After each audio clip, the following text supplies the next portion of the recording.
नौगावा थाना क्षेत्र के गांव हुरू का आवास शेरपुर में दो समुदाय के पक्षों में हो रहे समझौते के दौरान एक पक्ष के करीब 80-90 लोगों ने दूसरे पक्ष पर लाठी, डंडे, फरसी एवं धारदार हथियार से हमला कर दिया, जिससे दूसरे पक्ष के करीब 8 जने घायल हो गए।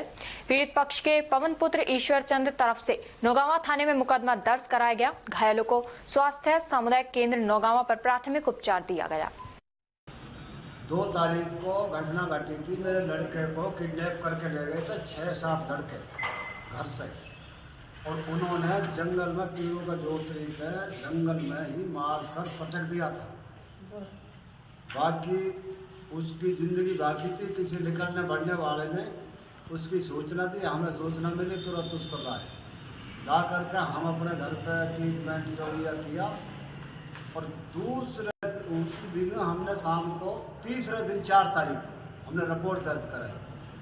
रिपोर्ट दर्ज में जब हुई है तो इन लोगों के पास पुलिस गई है। जब ये लोगों ने रात में 1 बजे हमारे पास 5-7 आदमी समझौते के लिए आए। समझौते के लिए आए तो मैंने इनसे कहा, भाई तुम 3 दिन बाद हमने रिपोर्ट कराई है, अब तक तुम समझौते के लिए नहीं आए, हमारी मजबूरी है, रिपोर्ट दर्ज ना करें तो हमारी मजबूरी है। अच्छा जी, फिर फैसले की ये बात कहते रहे। मैं इनसे कहते रहा कि ठीक है, फैसला कर लेंगे, 5 आदमी ले आओ, उसमें तो कोई बुराई नहीं है, पंच फैसला। बाकी आज पंच फैसला चल रहा था, चालू हालत में कुछ बात ही हो पाई थी, बाकी फैसला बिल्कुल करीब आ गया था, बिल्कुल ही नजदीक। अच्छा जी, उसी विषय में अजरू नाम का एक लड़का, उस मेरे लड़के को एक धक्का दिया तो उसने वो सहन कर लिया।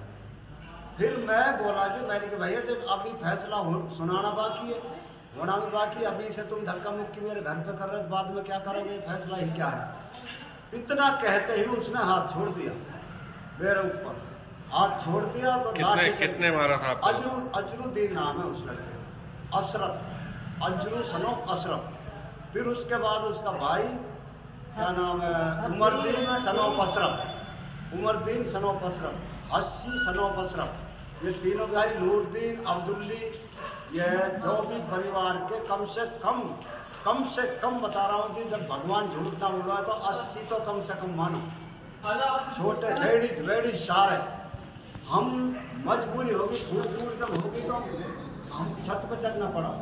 फिर हमने 2-4 भीड़ चलाई, जब ये थोड़ा पीछे हटे, उन्होंने भी भीड़ चलाई और बंदूक तगात की आवाज लगी, जल्दी बंदूक लाओ। छत पे चढ़े हम अपनी जान बचाने के लिए। क्या फायरिंग भी की गई इस दौरान? फायरिंग की आवाज सर हमें लड़ने में महसूस नहीं हुआ, हुई होगी तो हम, वो ज्यादा भीड़ थी, हम अपनी जान बचाने की पड़ रही थी। बाकी मैं ये कह नहीं सकता हुई होगी या नहीं हुई होगी, मेरे कान में आवाज में महसूस नहीं हुई। शुरू में धक्का मुक्की हुई, उसके 1 ही मिनट बाद में लाठी आ गई, तो लाठियों से सारा हमला हुआ हमारे ऊपर। फिर लाठी बाजी है, हमने कुछ मिनट 1 सेकंड मुकाबला किया, फिर सारे पीछे हटके उन्होंने गिड़ बरसाई है। फिर हम छत पर चढ़ गए, पत्थर, हाथापाई, घूसा मारी, लाठी, गिड़, पत्थर, आदमी मौके पर तैयार है, सारी चीज।